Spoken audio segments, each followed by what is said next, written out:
বিয়ের দিনে কৃষাণুর মা বাবাকে মিঠির প্রেগনেন্সির মিথ্যা রিপোর্ট দেখানোর নোংরা পরিকল্পনা করল বর্ষা। আর সেই ষড়যন্ত্রে অংশীদার হলো মামি। বন্ধুরা, চিরসখা ধারাবাহিকের আজকের পর্বে দেখানো হয়েছে স্বতন্ত্র ভোরকে বলে, তুমি যে সিদ্ধান্ত নিয়েছ সেটা কি তুমি ডিন স্যারকে জানিয়েছ? ভোর বলে, হ্যাঁ জানিয়েছি। আমি যেতে চাইছি না, এটাই তো আসল কথা। আর কি জানাবো? স্বতন্ত্র বলে, ভোর তোমার কি হয়েছে? তুমি তো এমন নও। মানে তুমি এখানে আসার পর থেকে তোমাকে তো কখনোই এমনভাবে দেখিনি। তুমি কেমন জানি নিজেকে আমাদের কাছ থেকে আড়াল করে নিচ্ছ, আলাদা করে রাখছো। এটা কেন করছো ভোর? কি হয়েছে বলো? ভোর স্বতন্ত্রকে বলে, স্যার আপনি কি কিছুই জানেন না, নাকি সব কিছু জেনেও না জানার ভান করছেন? স্বতন্ত্র বলে, না মানে আমাদের বাড়িতে যে কথাগুলো হলো সেজন্যই কি তুমি রাগ করে আছো? ভোর বলে, স্যার আমি আপনার সাথে যেতে চেয়েছিলাম, আর সেটা তো আপনার পছন্দ হয়নি। পছন্দ হয়নি বলেই তো আপনি আমাকে অনেক কথা শুনিয়েছেন। শুধু আপনি কেন, আপনার বাড়ির প্রত্যেকেই আমাকে কথা শুনিয়েছে। এমনকি আপনার স্ত্রী ম্যামও আমাকে ধমক দিয়ে কথা শুনিয়েছে, তাও আবার সকলের সামনে। তখনই স্বতন্ত্র বলে, কমলিনী যেটা করেছে সেটাতে তুমি তাকে ভুল বুঝো না। দেখো তুমি যেভাবে তখন কথাগুলো বলেছিলে তাতে করে কমলিনী রিয়্যাক্ট করেছে। এটাই স্বাভাবিক, কারণ সে সময় সকলের সামনে দাঁড়িয়ে তোমার ওইভাবে কথাগুলো বলা ঠিক হয়নি। আচ্ছা ঠিক আছে, আমাদের বাড়িতে যা কিছু হয়েছে সব কিছুর জন্য যদি তুমি রেগে থাকো তো আমি আমাদের হয়ে ক্ষমা চাইছি। তখনই ভোর বলে, আমাদের হয়ে ক্ষমা চাইছেন মানে? আপনি তো এখানে একাই আছেন। স্বতন্ত্র বলে, এই যে বললে বৌদি তোমাকে ধমক দিয়েছে, তাই বললাম। কমলিনী আমার স্ত্রী, তাই আমি আমার স্ত্রীর হয়েও ক্ষমা চাইছি।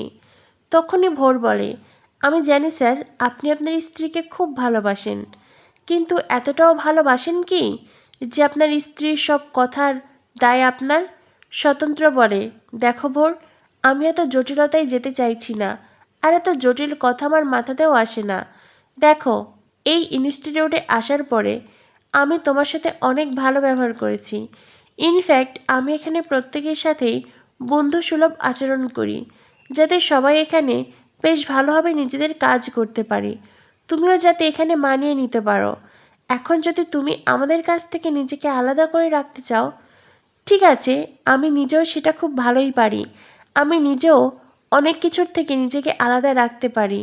এরপরে তখন তুমি আমায় বলতে এসো না যে আমি তোমার সঙ্গে মিসবিহেভ করছি, বা কাজের জায়গায় তুমি ভালোভাবে কাজ করতে পারছো না, তুমি অস্বস্তিতে আছো। তখনই ভোর বলে, ঠিক আছে স্যার, আপনি যদি এটা ভেবেই শান্তি পান তো এটাই ভাবুন না। স্বতন্ত্র বলে, কি হয়েছে ভোর? কখনো তো তোমাকে এমন মনমরা দেখিনি। আমার সঙ্গে যাওয়া নিয়ে কতটা উচ্ছ্বসিত ছিলে তুমি, কতটা আনন্দিত ছিলে। ভোর বলে, স্যার এখানে এমন অনেক জুনিয়র আছে যারা আপনার সাথে যেতে পারলে নিজের জীবনকে ধন্য মনে করবে। আপনি তাদের মাঝেই একজনকে নিয়ে যান না। স্বতন্ত্র বলে, কিন্তু তুমি তো বলেছিলে তুমি আমার সাথে যাবে। তখনই ভোর কাঁদতে থাকে। স্বতন্ত্র বলে, ঠিক আছে, আমি ডিন স্যারকে বলে দেব তুমি আমার সঙ্গে যাবে, আর এর বাইরে কোনো কথা না। ঠিক আছে চলো, আমি তোমাকে পৌঁছে দিচ্ছি। ভোর বলে, তার কোনো প্রয়োজন নেই। না মানে আমাকে তো একলাই যাতায়াত করতে হবে, শুধু শুধু আমি আপনাকে বিরক্ত করতে চাই না। স্বতন্ত্র বলে, আমি তোমার বাড়ি অবধি যাব না। যে রাস্তা অবধি যাচ্ছি সেই রাস্তা অবধিই তোমাকে নিয়ে যাব, তারপরে বাকিটা না হয় তুমি তোমার মতো করে যেও। ভোর বলে, বললাম তো স্যার কোনো প্রয়োজন নেই, অটো বা ট্যাক্সি ধরে আমি ঠিক যেতে পারবো। স্বতন্ত্র বলে, আমি তো বললাম চলো আমার সঙ্গেই যাবে, আর কোনো কথা নয় ভোর। এরপরেই স্বতন্ত্রের জোড়াজুড়ির কাছে ভোর আর নিজেকে সরিয়ে রাখতে পারে না। গাড়ির সামনে এসে ভোর বলে, স্যার আমি কিন্তু বলেছিলাম আমি একাই যেতে পারবো। স্বতন্ত্র বলে, হুম, চলো আমার সঙ্গেই যাবে তুমি। ভোর স্বতন্ত্রকে বলে, স্যার আমি কিন্তু নিজেকে গুটিয়ে নিতে চেয়েছিলাম, আপনি সেটা হতে দিলেন না। এরপরে যদি আমার কোনো আচরণে আপনাদের খারাপ লাগে সেই দায় আমার থাকবে না। স্বতন্ত্র বলে, মানে? ভোর বলে, মানেটা না হয় আপনিই ভাবুন। এই বলে ভোর অন্যদিকে তাকায়, আর স্বতন্ত্র মিটমিট করে হাসতে থাকে। স্বতন্ত্র ভোরের মান অভিমান ভাঙাতে সক্ষম হয়েছে। অন্যদিকে দেখানো হয় বর্ষা তার ঘরে এসেছে, আলমারিতে কৃষ্ণর জামাকাপড় রাখা, সেটাই নিতে এসেছে। তখনই সেখানে আসে মামি। মামি এসে বর্ষাকে বলে, কী গো বর্ষা, তোমাকে তো একলা পাওয়াই যাচ্ছে না। তখনই বর্ষা বলে, মামি তুমি যে কি বলো না, তুমি আমাকে পাচ্ছ না? তখনই মামি বলে, তুমি তো বলেছিলে তোমার কি প্ল্যান আছে, আমাকে বলো না। দেখো আমার পেটটা ফুলে গিয়েছে, প্লিজ বলো। তখনই বর্ষা বলে, মামি সবই সারপ্রাইজ, শুধু এতটুকুই জেনে রাখো আমি হাতে এমন একটা প্রমাণ পেয়েছি যেটা ছেলের বাড়ির হাতে গেলে কোনোভাবেই মিঠির বিয়েটা আর হবে না। তখনই মামি বলে, কি প্রমাণ, কি প্রমাণ? বর্ষা বলে, মামি এতটুকুই জেনে থাকো, আর বেশি কিছু জানতে হবে না। মামি বলে, এতটুকু, প্লিজ আর একটু বলো না, আমাকে একটু আইডিয়া দাও। তখনই বর্ষা বলে, তোমাকে যদি সবটা বলি তোমার এক্সাইটমেন্টে বাড়ির সবাই জেনে যাবে, তার থেকে বরং আমাকে কাজটা ভালোভাবে করতে দাও, শুধু এতটুকু জেনে রাখো মিঠির বিয়ে হচ্ছে না। তখনই মামি বলে, মানে? বর্ষা বলে, আচ্ছা ঠিক আছে, তোমাকে একটুখানি বলছি। মিঠি যে ঘটনা ঘটে এসেছিল, মানে যে ঘটনাকে লুকিয়ে ও বিয়ের পিঁড়িতে বসতে যাচ্ছে, সেই ঘটনা এবার সবার সামনে আসবে। আমি হাতে এমন একটা প্রমাণ পেয়েছি যেটা যদি একবার কৃষাণুর বাড়ির কাছে যায়, তোর বাড়ির লোকেরা কিছুতেই এই বিয়ে মানবে না। মামি বলে, কি গো, তার মানে মিঠি সত্যি প্রেগনেন্ট ছিল? খবরটা সত্যি ছিল? এসব অপারেশন সব কিছুই লোক দেখানো? বর্ষা বলে, তাছাড়া আর বলছি কি। তখনই মামি বলে, কিন্তু কৃষাণুর বাড়ির সবাই তো সব কিছু জেনেই মিঠিকে মেনে নিয়েছে, ওরা কি আর বিয়েটা ক্যান্সেল করবে?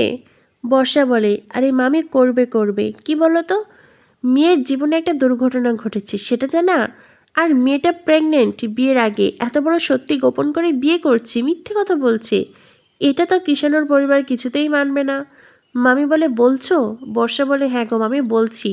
আমার এখন একটাই কাজ, ছলে বলে কৌশলে সেই কাগজটা কৃষাণুর বাড়ির লোকের হাতে পৌঁছে দেওয়া, ব্যাস এতটুকুই। মামি বলে, ওই মেয়ের যা ট্যাকস ট্যাকস কথা, এবার সব কথা বন্ধ হবে।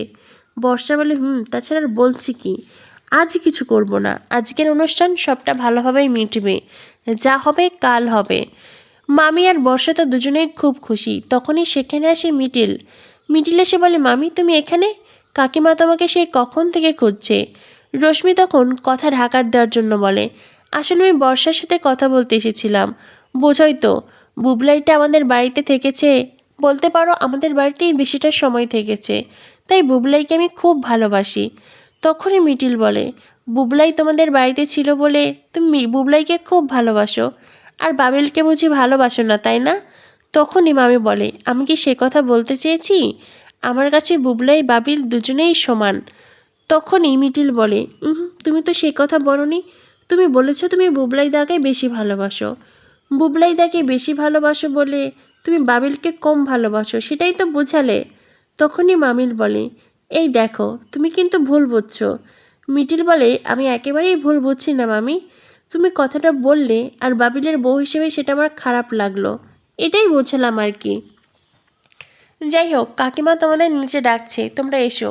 এই বলে মিটিল ওখান থেকে চলে যায়। চলে গেলে বর্ষা বলে, দেখলে মামি কেমন ট্যাকস ট্যাকস করে কথা বলে, ওর একটা নাম দিয়েছি জানো, সবজান্তা পটল কুমারী। এটা শুনে মামি হাসতে থাকে। বর্ষা বলে, আমার সাজানো সংসারটা এসে নষ্ট করে দিল। রশ্মি বলে, হবে না হবে না, ওকে এই বাড়ির লোকেরা একেবারে মাথায় করে রেখেছে, তুমি ওকে থামাতে পারবে না। বর্ষা বলে, এখন আমি ওকে নিয়ে ভাবতেও চাই না, এখন আমি শুধু একদিকেই নিজের মনোযোগ দিতে চাই, বুঝেছ? এরপরে বর্ষার মামি ঘর থেকে বেরিয়ে আসে। অন্যদিকে আমরা দেখতে পাই ভাত কাপড়ের অনুষ্ঠানে ভোর এসেছে, সবাই বসে আছে। তখনই রশ্মি আর বর্ষা সেখানে আসে। কমলিনীর মা বলে, এই তো কোথায় ছিলে তোমরা, সেই কখন থেকে মিঠি ভাত কাপড়ের থালা সামনে নিয়ে বসে আছে। তখনই মামি বলে, সেদিন তো আপনারা আমাকে অপমান করে বাড়ি থেকে বের করে দিলেন, আজ আবার আমার জন্য সবাই অপেক্ষা করছে, আমার জন্য ভাত কাপড়ের অনুষ্ঠানই হচ্ছে না। কথাটা শুনে হাসি পাচ্ছে। স্বতন্ত্র বলে, আচ্ছা ঠিক আছে, সেদিন যা কিছু হয়েছিল সব কিছুর জন্য আমি হাত জোর করে আপনার কাছে ক্ষমা চাইছি, আপনি আমাদের সবাইকে ক্ষমা করে দিন।